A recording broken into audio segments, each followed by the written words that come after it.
മിക്കും കൂട്ടുകാരും വരുന്നേ, യേശുവിന്റെ ദൂതുകളേന്തി നിങ്ങൾക്കരികിൽ വരുന്നേ. മിക്കും കൂട്ടുകാരും വരുന്നേ, യേശുവിന്റെ ദൂതുകളേന്തി നിങ്ങൾക്കരികിൽ വരുന്നേ.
ഒരു മരത്തിന്റെ കഥയാണ് എന്ന് പറയുമ്പോൾ നിങ്ങൾക്ക് ചിന്തിക്കാം, എങ്ങനെയാണ് ഒരു മരത്തിനൊരു കഥയുണ്ടാവുന്നതെന്ന്. ഇതൊരു മാന്ത്രിക മരമാണോ? ഇതിന് മാന്ത്രിക ശക്തികളുണ്ടോ? നിങ്ങൾ തന്നെ കണ്ടു നോക്കൂ.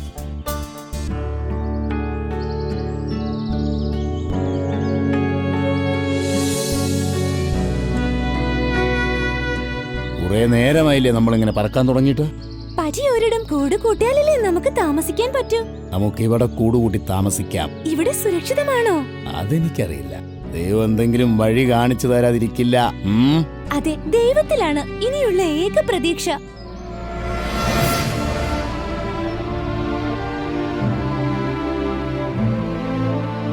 നമസ്കാരം. നമസ്കാരം. നിങ്ങൾ ആരാണ്? ഇതിനു മുൻപ് ഇവിടെ കണ്ടിട്ടേയില്ലല്ലോ. ഞങ്ങൾ കുറച്ച് ദൂരെ നിന്നാണ് കൂട് കൂട്ടാൻ ഒരിടം തേടി വന്നതാ. സുരക്ഷിതമായ ഒരു സ്ഥലം കിട്ടിയിരുന്നെങ്കിൽ ഈ ലോകത്ത് ഞങ്ങൾക്ക് ബന്ധുക്കളാരുമില്ല. ഈ കാടിന്റെ അതിഥികൾ എന്ന നിലയിൽ നിങ്ങളെ സംരക്ഷിക്കേണ്ട കടമ എന്റേതാണ്. പ്രകൃതി അനുശാസിക്കുന്ന പോലെയും ദൈവഹിതം പോലെയും മാത്രമേ ഞങ്ങൾ ഇവിടെ വാണിട്ടുള്ളൂ. ഇനിയും അങ്ങനെ തന്നെ ആയിരിക്കും. അത് ഞങ്ങൾക്കറിയാം രാജൻ. അതിനാലാണ് ഞങ്ങൾ ഇങ്ങോട്ടേക്ക് തന്നെ വന്നത്. അങ്ങയുടെ ഭരണം വളരെ പ്രശസ്തമാണ്. ദയവ് ചെയ്ത് അങ്ങ് ഞങ്ങൾക്കൊരിടം ഒരുക്കി തരണം. നിങ്ങൾ ഇന്ന് വൈകുന്നേരം തെക്ക് ദിശയിലുള്ള പുഴക്കരയിലെ പാലത്തിൽ വരിക. നമുക്ക് അവിടെ വച്ച് സംസാരിക്കാം. നന്ദിയുണ്ട് രാജൻ.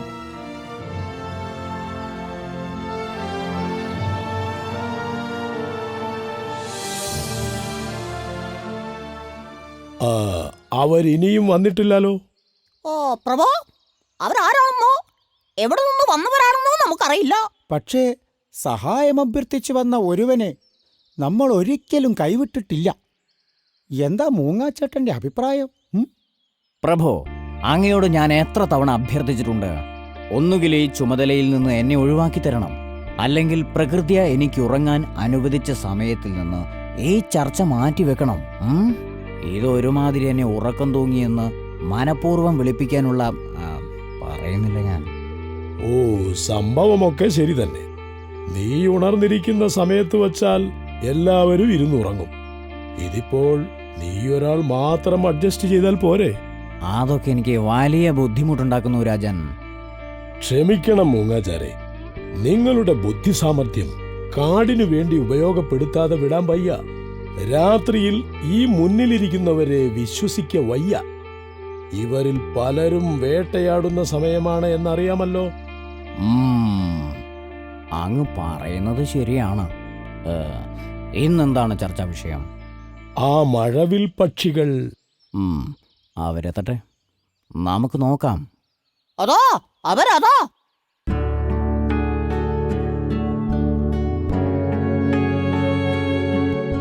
എല്ലാവരും ക്ഷമിക്കണം. ഈ ഇടം കണ്ടെത്താൻ ബുദ്ധിമുട്ടിയത് കൊണ്ടാണ് വൈകിയത്. അത് സാരമില്ല, ഞങ്ങൾ ആരംഭിക്കുന്നതേയുള്ളൂ. കാര്യത്തിലേക്ക് നേരിട്ട് കടക്കാമല്ലോ. ശ്രദ്ധിക്കൂ, ഞങ്ങൾ വളരെ നന്നായിട്ട് ജീവിച്ചു പോകുന്ന കൂട്ടരാണ്. ഈ യോഗത്തിന് വന്നവരെ നോക്കിയാൽ തന്നെ നിങ്ങൾക്ക് ഞാൻ പറഞ്ഞ കാര്യം മനസ്സിലാവും. ഇതിനിടയിൽ തന്നെ വേട്ടയാടുന്നവരും വേട്ടയാടപ്പെടുന്നവരുമുണ്ട്. എന്നിട്ടും വളരെ സമാധാനപരമായ ഒരു ചർച്ചയാണ് ഇവിടെ നടക്കുന്നത്.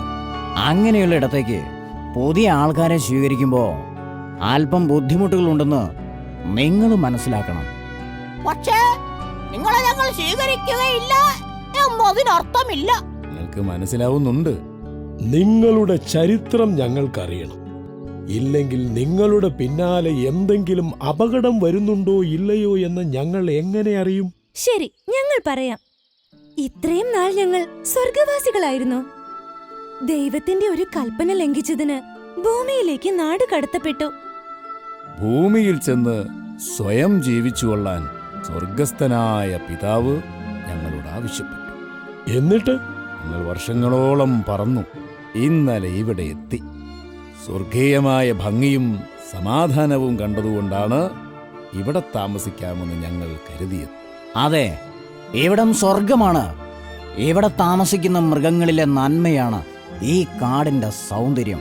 അതൊരു സത്യമാണ്. കാലാകാലങ്ങളായി അദ്ദേഹത്തിന്റെ തലമുറയിൽപ്പെട്ടവരാണ് ഇവിടെ ഭരിക്കുന്നത്.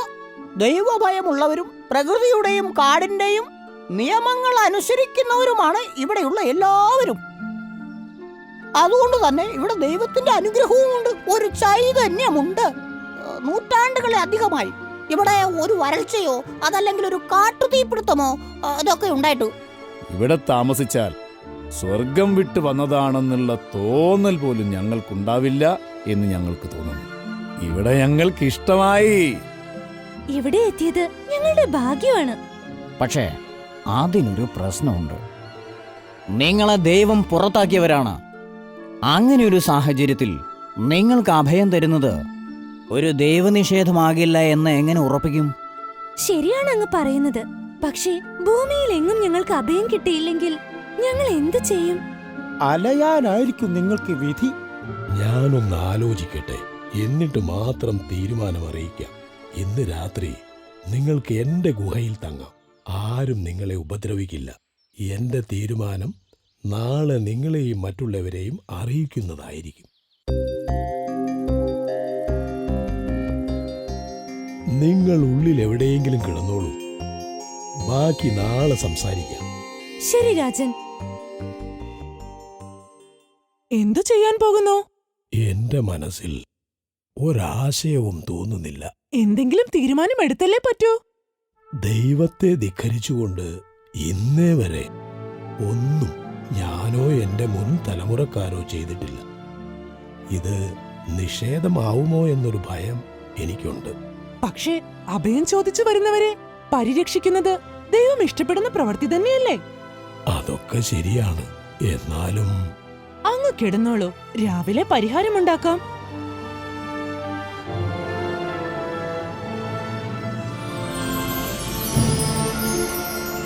വന്ദനം മാലാഹമാരെ. അങ്ങേക്ക് സുഖം തന്നെയല്ലേ? ദൈവത്തിന്റെ കൃപയാൽ ദൈവകോപത്തെ എനിക്ക് ബഹുമാനമുണ്ട്. പക്ഷേ അവരെന്റെ അതിഥികൾ കൂടിയാണ്. അതെന്റെ ഉത്തരവാദിത്വം കൂടിയാണ്. എനിക്ക് അങ്ങനെ ചെയ്യാൻ തോന്നി. അതുകൊണ്ട് ഞാൻ ഇതാണ് അങ്ങയുടെ ഏറ്റവും വലിയ പ്രത്യേകത രാജൻ. ദൈവം വളരെ കരുണയുള്ളവനാണ്. തന്റെ സൃഷ്ടികളെ എല്ലാം അദ്ദേഹം വളരെയധികം സ്നേഹിക്കുന്നു. അതുകൊണ്ട് തന്നെ അവർക്കും നല്ലൊരിടം കിട്ടണമെന്ന് ദൈവം ആഗ്രഹിക്കുന്നുണ്ട്.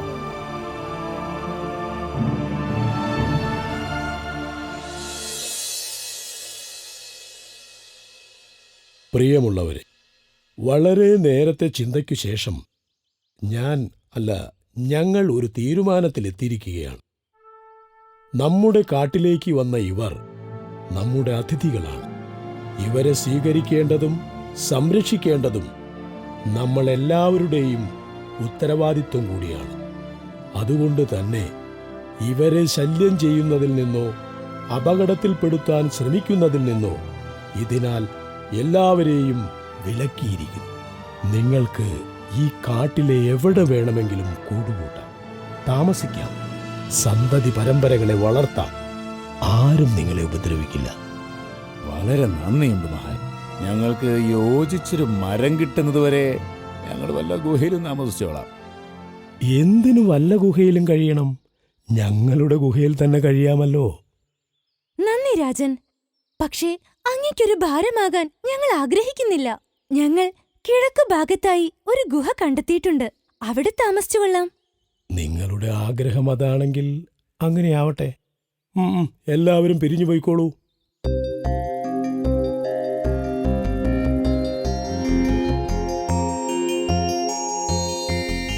എത്ര നാളാണ് നമ്മളിങ്ങനെ കഴിയുക? ഒരു കൂട് കെട്ടണം. വൈകാതെ തന്നെ ഒരു കുടുംബം ഉണ്ടാക്കണം. നമ്മുടെ വംശം നിലനിൽക്കണമോ ഇല്ലയോ എന്ന് പോലും നമ്മളെ ആശ്രയിച്ചാണിരിക്കുന്നത്.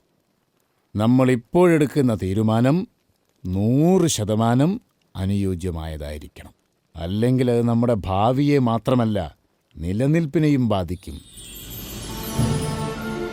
നിങ്ങൾക്കുള്ള പ്രശ്നത്തിന്റെ പരിഹാരവുമായിട്ടാണ് ഞങ്ങൾ വന്നിട്ടുള്ളത്. ഞങ്ങൾക്കൊന്നും മനസ്സിലാവുന്നില്ല. നിങ്ങൾക്ക് വേണ്ടിയാണ് ഞങ്ങൾ ഇവിടെ വന്നിരിക്കുന്നത്. നിങ്ങൾക്കിതാ ഞങ്ങൾ ഒരു വിത്ത് തരുന്നു. നല്ലൊരിടം നോക്കി ഇത് നട്ടുകൊള്ളുക. നിങ്ങൾക്കും സന്തതി പരമ്പരകൾക്കും ഈ വിത്ത് വളർന്നുണ്ടാവുന്ന മരത്തിൽ അഭയമുണ്ടാകും. ഇതൊരു വിശേഷപ്പെട്ട മരമാ. ഇതിന്റെ ആദ്യ കാലങ്ങളിൽ വളർച്ച വളരെ വേഗമായിരിക്കും. നിങ്ങൾക്ക് കഴിക്കാനുള്ള ഫലങ്ങൾ ഇതിൽ തന്നെ വളരും. നിങ്ങൾക്ക് നല്ലത് വരട്ടെ. ദൈവം നമ്മളോടുകൂടെ.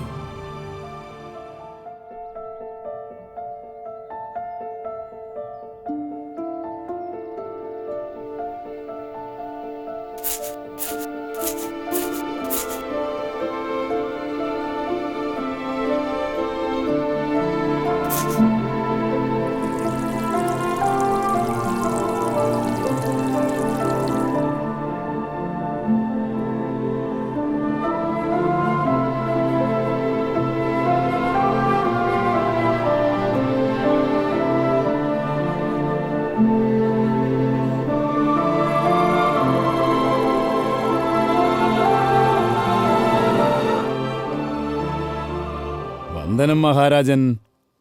വന്ദനം. എന്താണ് നിങ്ങൾ ഇങ്ങോട്ടൊക്കെ? ദൈവകൃപയാൽ ഞങ്ങൾ ആ മരത്തിൽ സ്ഥിരതാമസമാകാനുള്ള തീരുമാനത്തിലെത്തിയിരിക്കുകയാണ്. ഞങ്ങളുടെ കുഞ്ഞിന് നല്ല സുഖമില്ല. അല്ലായിരുന്നെങ്കിൽ ഈ നിമിഷം തന്നെ ഞങ്ങൾ നിങ്ങളുടെ വീട്ടിലേക്ക് വന്നേനെ. നിങ്ങൾക്ക് എപ്പോ വേണമെങ്കിലും വരാമല്ലോ. ഒരു തരത്തിൽ നമ്മൾ ഭാഗ്യം ചെയ്തവരാ. അതെ, ഭൂമിയിൽ ഇത്രയും നല്ല ആൾക്കാരുണ്ടെന്ന് ഞങ്ങൾ കരുതിയേയില്ല. നമസ്കാരം മന്ത്രിമുഖ്യ. നമസ്കാരം. എന്തുണ്ട്, സുഖം തന്നെയല്ലേ? അങ്ങ് എന്താണ് ഈ രാത്രിയിൽ? രാത്രിയാണല്ലോ എന്റെ യാത്രാ സമയം. ഞാൻ വെറുതെ വന്നതാണ്. ഒരു നിമിഷം.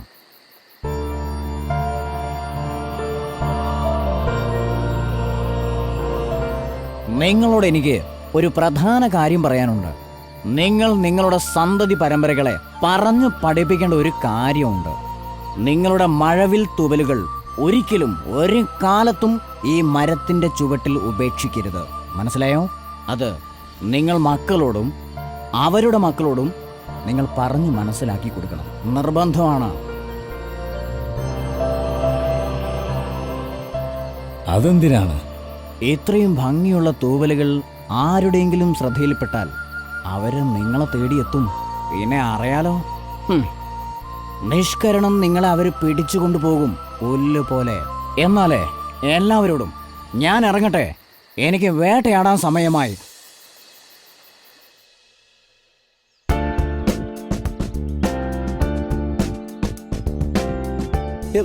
സുഹൃത്തുക്കളെ, കഴിഞ്ഞ 5 തലമുറയായി നമ്മൾ ഈ മരത്തിൽ താമസിച്ചു വരികയാണ്.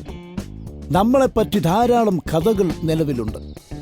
ദൈവം നേരിട്ടയച്ചതാണ് നമ്മുടെ പൂർവികരെ എന്ന് നമുക്കെല്ലാവർക്കും വിശ്വാസമുള്ള കഥയാണല്ലോ.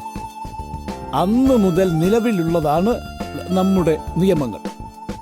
ഈ കാട്ടിലെ ഒരു ജീവിയും നമ്മൾ ഉപദ്രവിക്കാറില്ല. ദേഹം ചൊറിയാൻ പോലും ഒരു ജീവിയും ഈ മരത്തിൽ തൊടാറില്ല. പിന്നെ കുരങ്ങന്മാരാണെങ്കിൽ ഈ മരത്തിലേക്ക് കയറാറേയില്ല. ഇതെല്ലാം നമ്മുടെ പൂർവികരുടെ പുണ്യമാണ്. പക്ഷേ ആ നിയമങ്ങളിൽ ഏറ്റവും പ്രധാനമായിട്ടുള്ളത് ഒരു തൂവൽ പോലും ഈ മരത്തിൻ്റെ ചുവട്ടിൽ വീഴാൻ പാടില്ല എന്നുള്ളതാണ്. ഇത് ഓരോരുത്തരുടെയും ഉത്തരവാദിത്വമാണ്. പ്രിയപ്പെട്ടവരെ, കഴിഞ്ഞ കുറച്ച് നാളുകളായി നമ്മുടെ കൂട്ടത്തിലെ പുതുതലമുറയിൽപ്പെട്ടവർ ഇത് അനുസരിക്കുന്നില്ല. തലമുറയായി കൈമാറി വന്ന നിയമങ്ങൾ തീർച്ചയായും അനുസരിക്കേണ്ടതാണ്. ഉപേക്ഷ വരുത്താതെ അത് പാലിക്കാൻ എല്ലാവരും ബാധ്യസ്ഥരാണ്.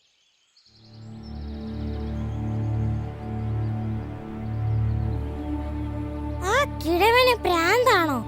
പക്ഷികളാവുമ്പോ തൂവൽ കൊഴിയും. ഈ കാട്ടിൽ ഏതെല്ലാം പക്ഷികളുണ്ട്, അവരുടെ എല്ലാം തൂവൽ കൊഴിയുന്നു. അതെവിടെയെല്ലാം വീഴുന്നു. അവരാരെങ്കിലും ഇത് പെറുക്കി നടക്കുന്നത് കണ്ടിട്ടുണ്ടോ? പക്ഷെ എങ്ങനെയാണ് നമ്മൾ നിയമം തെറ്റിക്കുന്നത്? പണ്ട് മുതലേ ചെയ്തു വരുന്ന ശീലങ്ങളല്ലേ? അതിനെന്താ, ഇതെല്ലാം ഓരോ അന്ധവിശ്വാസങ്ങളല്ലേ? പണ്ടുള്ളവർ ഓരോന്ന് ചെയ്തു വെച്ചു. കാലം മാറുന്നതനുസരിച്ച് നമ്മളും മാറണ്ടേ? അല്ല, നിങ്ങൾ പറയുന്നതിലും കുറച്ച് ശരിയില്ലാതില്ല. ഈ തൂവല് പെറുക്കുന്ന സമയമുണ്ടെങ്കിൽ കുറച്ച് ധാന്യം അധികം പെറുക്കാം. ശരിയാണ്.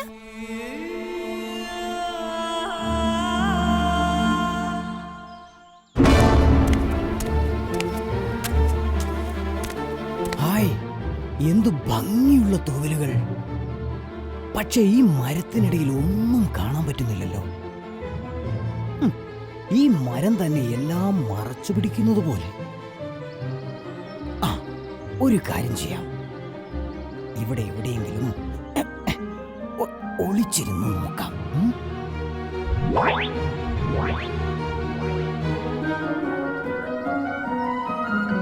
ഹായ്, മഴവിൽ നിറത്തിലുള്ള പക്ഷികൾ! അയ്യോ, ഒരുപാടെണ്ണം ഉണ്ടല്ലോ.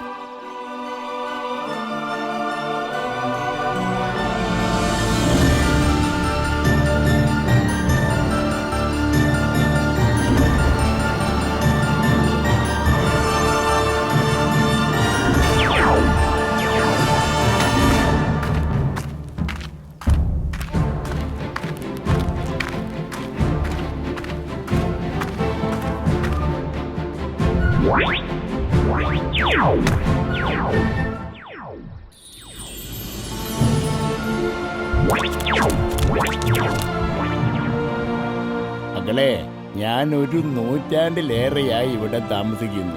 നിങ്ങളുടെ സംരക്ഷണത്തിനാണ് ഈ തൂവലുകൾ നിലത്തിടരുതെന്ന് പഴമക്കാർ പറഞ്ഞത്. പക്ഷേ അത് അവരുടെ ബുദ്ധിമോശമാണെന്ന് നിങ്ങൾ പുച്ഛിച്ചു. അതാണ് നിങ്ങൾക്ക് ഈ ആപത്ത് പിണഞ്ഞത്. മുതിർന്നവർ പറയുന്നത് പലതും അവരുടെ ജീവിതത്തിൽ നിന്നും അവർ പഠിച്ച കാര്യങ്ങളാണ്. ചിന്തയില്ലാതെ അവയെ തള്ളിപ്പറയരുത്. അവരെ അനുസരിക്കുന്നവർ ഈ ഭൂമിയിൽ തന്നെ സ്വർഗം പണിയുന്നവരാണ്.